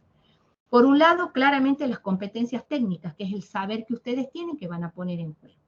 En segundo lugar, la orientación al usuario. El paciente es el fin de mi trabajo. En tercer lugar, la flexibilidad y la adaptabilidad. Flexibilidad de pensamiento para poder aceptar la opinión del otro, escuchar lo que el otro dice y darme cuenta que por ahí tiene razón, poder entender e interpretar lo que me está diciendo y poder flexibilizar mi pensamiento y mi idea. Adaptabilidad para poder cambiar mi comportamiento y adaptarme a las distintas situaciones que se me van a presentar. Trabajo en equipo, porque esto no lo hacemos solos, trabajamos en equipo, esto es un equipo de salud. Está el médico, está el enfermero, está el kinesiólogo, está el fonoaudiólogo, está el agente sociosanitario, o sea, trabajamos en equipo y acá el equipo es fundamental, no solo para darnos contención y soporte, sino para lograr la tan importante y deseada interdisciplina que va a permitir tener un enfoque holístico sobre el paciente. Desarrollar nuestras habilidades comunicacionales, y esto es muy importante, porque un alto porcentaje de lo que ustedes logren con el paciente va a depender de la comunicación que ustedes tengan con el paciente. Entonces es importante que desarrollemos nuestras habilidades comunicacionales.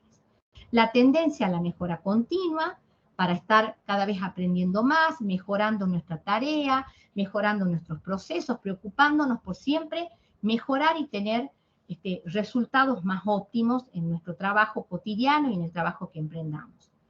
Y dos elementos más que son muy importantes, que es desarrollar tolerancia a la presión, se los digo ahora, porque en salud se trabaja con mucha presión. Se trabaja con presión, la presión del usuario que demanda y la presión del sistema que tiene que prestar resultados, ¿sí? Entonces, hay que desarrollar tolerancia a la presión, que saber trabajar en esas condiciones y mantenernos ecuánimes, mantenernos conscientes, mantenernos racionales, poder tomar las decisiones y hacer nuestra tarea a pesar de las presiones que se presenten. Y es posible y sí se puede, ¿sí? Y por último, la tolerancia a la frustración. ¿Qué es la tolerancia a la frustración? Y bueno, aceptar que no siempre las cosas van a salir como uno cree que van a salir, no siempre vamos a obtener los resultados aunque hayamos hecho todo lo posible con el paciente, no siempre van a estar dadas todas las condiciones, no siempre vamos a contar con todos los elementos, va a haber situaciones difíciles con los pacientes que no vamos a poder manejar, va a haber intervenciones que vamos a hacer y aún así el paciente no va a mejorar, va a haber situaciones que espero que no les pase, pero que también es parte de la vida del médico en salud, que es que puede haber pacientes que se nos mueran, o sea, en algún momento hay que vivir y confrontar con la muerte. Bueno, hay muchas situaciones de frustración que vamos a vivir, no menos que las que vive cualquier persona en su vida, porque todos los seres humanos vivimos frustraciones y hay que aprender a tolerarlas. ¿Qué es tolerarlas? A pesar de que ocurran, mantenerse firmes, ser resilientes, salir adelante, buscar los aspectos más positivos, ser optimistas y hacer aprendizaje de estos aspectos. Bueno, creo que ha sido bastante largo, espero no haberlos cansado, la verdad que no quería dejar de pasar sin darle esto, de ver todos estos aspectos que me parecían importantes, antes de que sigan viendo cuestiones específicamente más técnicas de atención al paciente. Para cerrarles la charla de hoy, es recordarle entonces que nuestro objetivo principal, el objetivo principal de nuestro Creacer, es brindar a nuestros usuarios un servicio con alta calidad de atención en todos los aspectos que hacen al mismo, sin olvidar que tratamos ante todo con seres humanos. Bueno, chicos, acá terminamos. Dejo de compartir. No sé si quieren hacer alguna pregunta, alguna consulta, cómo se han sentido. Sé que es mucho tiempo, pero bueno, espero que les haya servido.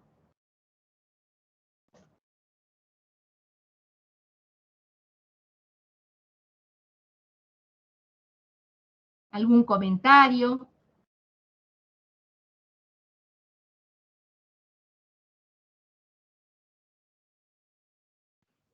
Todo más que claro, muchas gracias. Bueno, ¿hay algo de lo que les he comentado que les ha generado algún ruido, alguna incomodidad, alguna duda, alguna pregunta?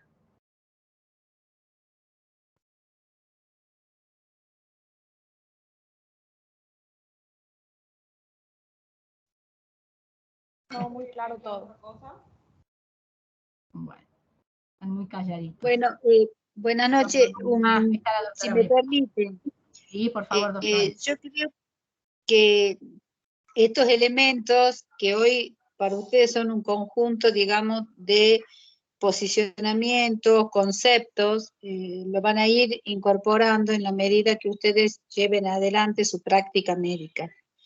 Pero también es importante que ustedes comprendan que el médico, y sobre todo en una guardia, que ya lo decía la doctora Trejo la semana pasada, cuando estamos en una guardia de primer nivel o de segundo nivel, ese médico, el que recién ingresa, es el jefe.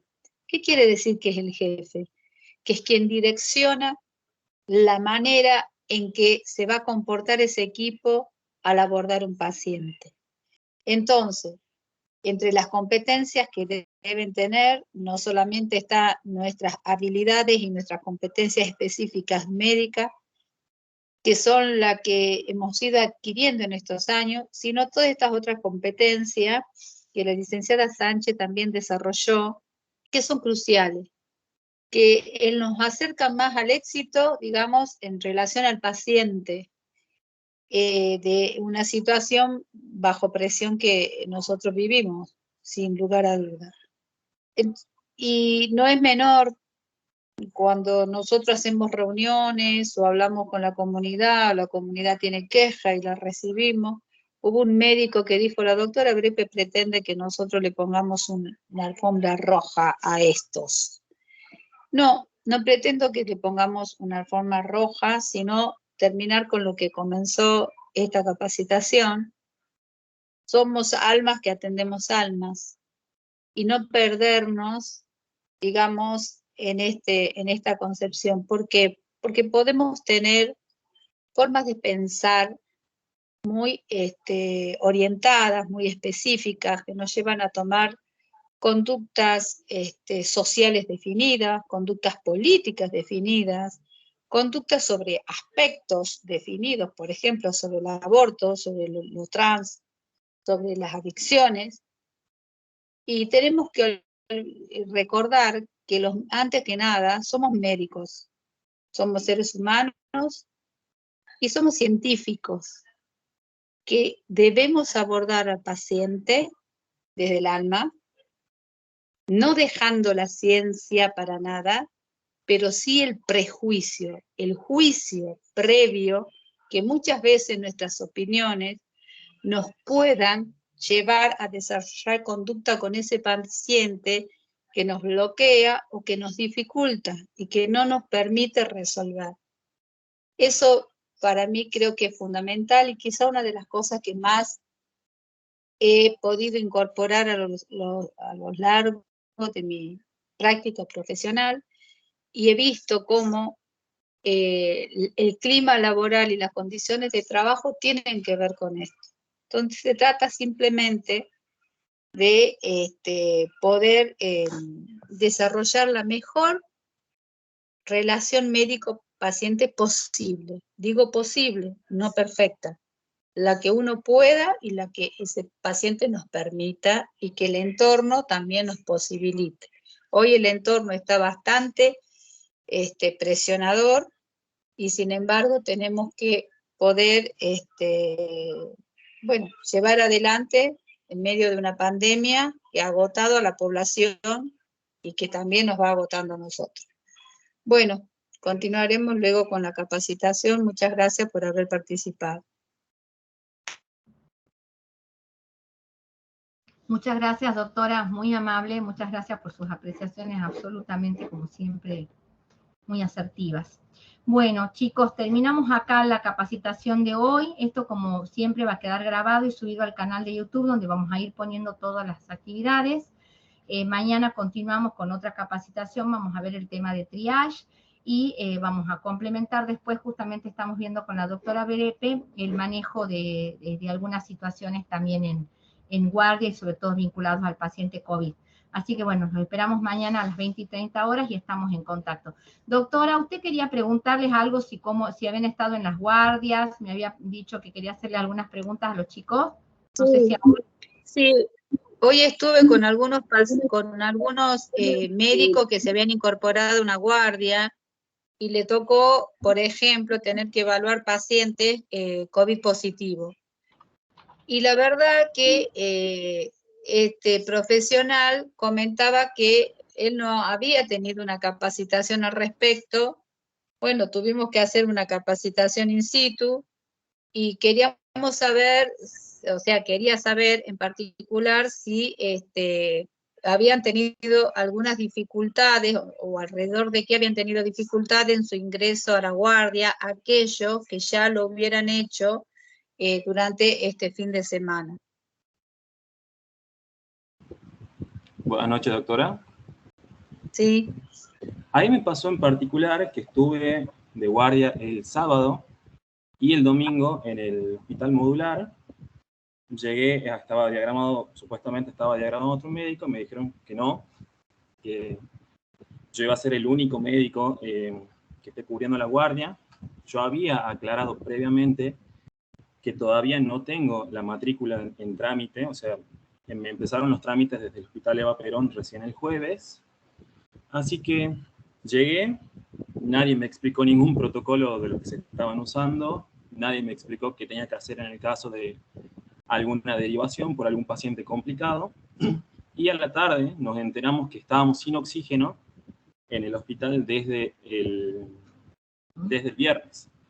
Por suerte no se complicó ningún paciente, pero estaba en la duda de a quién iba a llamar en el momento en el que llegue algún paciente complicado, porque incluso le dije a las enfermeras, yo tengo de médico desde el 13 de, o sea, soy médico desde el 13 de diciembre recién, así que experiencia en esto y en prácticamente todo no tengo. ¿Qué hacemos si se complica algún paciente?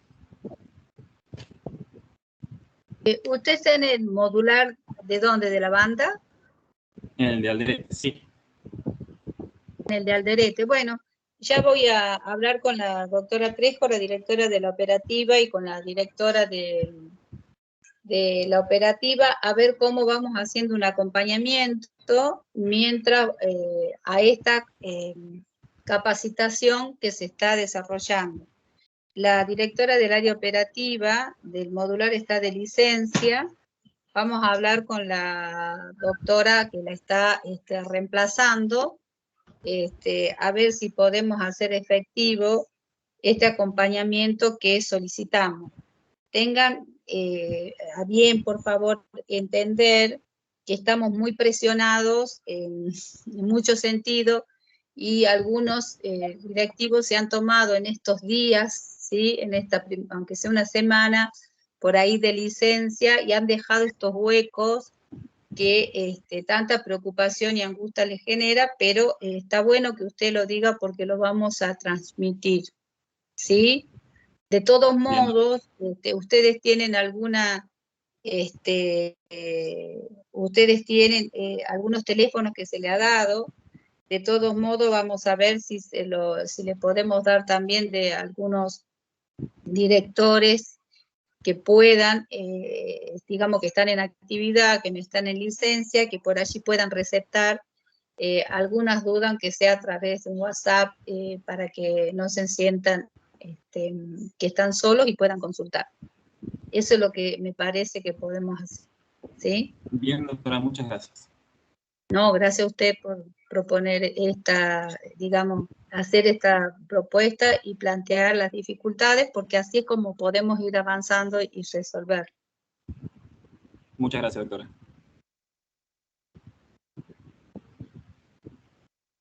¿Alguien más que haya tenido alguna otra situación que quiera comentar?